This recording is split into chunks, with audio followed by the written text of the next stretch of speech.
They buried a man beside a prophet's bones, and moments later, he stood up alive. No prayer, no words, just power that refused to die. This is the forgotten miracle of Elisha, proof that God's anointing lives beyond the grave.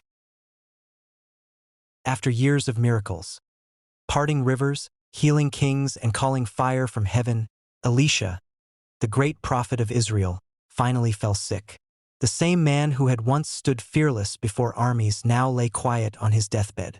King Joash came to visit, weeping, calling him, my father, the chariots and horsemen of Israel.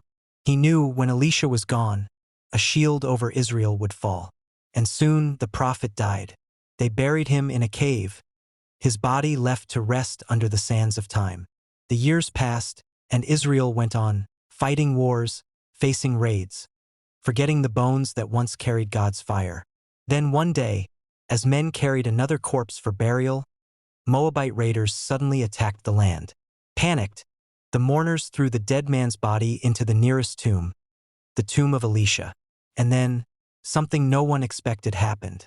The man's body touched the prophet's bones, and he came back to life.